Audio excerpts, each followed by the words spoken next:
নমস্কার বন্ধুরা, চন্দনা ফুড হাবে সবাইকে স্বাগত। তো আজকের আমি কোনো রান্না নিয়ে আসিনি। আজকের আমার ভেড়িতে এই রঙিন মাছের চাষ করেছি, সেটাই আপনাদের একটু শেয়ার করছি। এতে এতে গোল্ডেন ফিশ আর কার্প প্রজাতির মাছ চাষ করা হয়েছে। তো সব নয়, শুধুমাত্র গোল্ডেন ফিশের মধ্যে আছে রেড, মানে কমন রেড আর শুভাঙ্কি, আর কার্পের মধ্যে আছে মিল্কি। তো কার্পগুলোকে এখন দেখা যাচ্ছে না। এই মাছগুলোর বয়স হচ্ছে এই মুহূর্তে 20 দিন। ডিম থেকে বেরোবার পর 5 দিন পরে আমি পুকুরে ছেড়েছি। তারপরে আমার পুকুরে মোটামুটি 15 দিন রয়েছে। 15 দিনে এই অবস্থা দাঁড়িয়েছে। আর একে খাবার দেওয়া হয়েছে, ভাসা খাবার, এক ধরনের ড্রাই ফুড টাইপের। তারপরে এইটা আপাতত 40 দিন বয়স হয়েছে। এই 40 দিন বয়সে এই মাছগুলো এইভাবে বেড়েছে। আর পুঁটলিতে মানে নেটে করে খাবার দেওয়া হয়েছে, খাবার খেতে ব্যস্ত।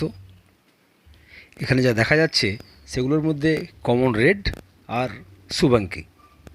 এই শুভাঙ্কি আর কমন রেড মোটামুটি দেখা যাচ্ছে। আর যে মিল্কিগুলো, কার্প প্রজাতির যে মিল্কিগুলো একদম নিচে থাকে, তাই এইভাবে দেখা যাচ্ছে না। তো আপনাদের আমি ধরে মাছ ধরার পর দেখাবো। চৌবাচ্চায় রেখেছি, সেখানে দেখাবো। এখান থেকে তুলে আমাদেরকে চৌবাচ্চা রাখতে হয়। চৌবাচ্চা রাখার পর তারপর বিক্রি হয়। এই মাছগুলো আমি পুকুরের মধ্যে চাষ করেছি। প্রায় 1 বিঘা এই পুকুরটার আয়তন। এখানে প্রোডাকশান অনেক বেশি হয়, যার ফলে আমি পুকুরেই চাষ করেছি। একবারে পুরো নেট ওপর দিয়ে ঘিরে রাখতে হয়, কারণ পাখির উৎপাত হয়, এবং সাইড দিয়েও নেট ঘেরা রয়েছে। এরপরে পুরো জল সেচে নিতে হচ্ছে 45 দিনের মাথায়। জল সেচে নিয়ে তারপরে মাছগুলোকে ধরা হচ্ছে। এতে কিছু পোনা মাছও চাষ করা হয়েছিল। মানে এই পোনা মাছগুলো চাষ করার কারণ হচ্ছে এই অর্নামেন্ট ফিশ অর্থাৎ রঙিন মাছগুলোর যে মল, সেইটাকে তারা খেয়ে জলটাকে পরিষ্কার রাখবে। ওদিকে আমার ছেলে আসছে।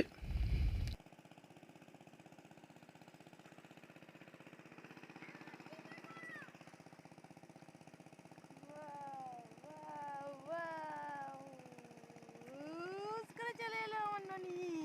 এগুলো তুমি সব পরে দেখবে। হ্যাঁ,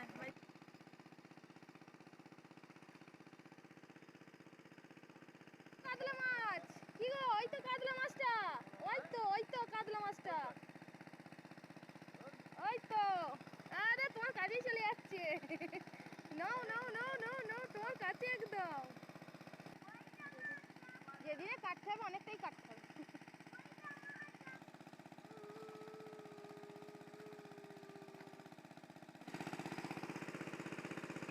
জিয়ারি যাই দেখো না, জিয়ারি জিয়ারি দেখো না, ফটোটা এই তো ঠাম্মা তুলছে।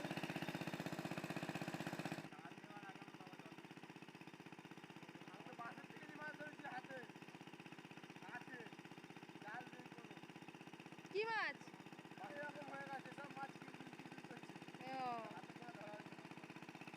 পেট্রোল পাম্প চালিয়ে পুরো জলটাকে একেবারে শুকনো করে দিতে হবে। এতে কী হবে, পরের চাষের জন্য খুব উপযোগী। এই মাটিটা শুকনো হয়ে গেলে পরে তারপরে আবার জল দিয়ে মাছ ছাড়লে অবশ্যই গ্রোথটা তাড়াতাড়ি নেবে।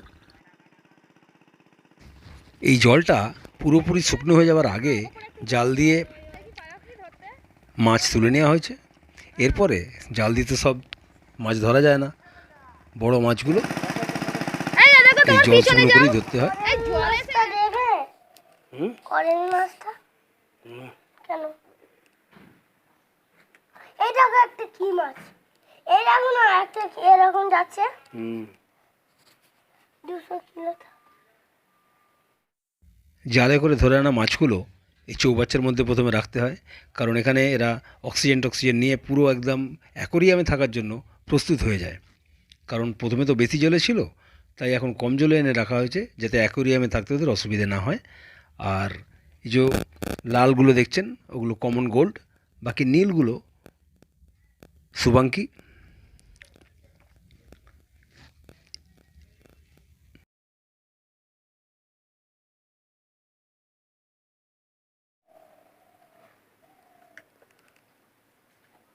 এগুলো ছোট মাছ, এগুলো বড় মাছ।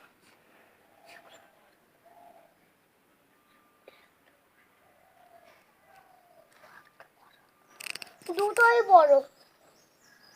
এই বড় মাছ, বড় মাছটাকে ধরলে হতো। এই বড় মাছটাকে ধরবে। হ্যাঁ, এবং ওই এগুলো বড় মাছটাকে- অবশ্যই মিল্কি উইথ ভেল। ওয়াও! বন্ধুরা, ভিডিওটা ভালো লাগলে অবশ্যই লাইক কমেন্ট করবেন। ভালো থাকবেন, সুস্থ থাকবেন। ধন্যবাদ।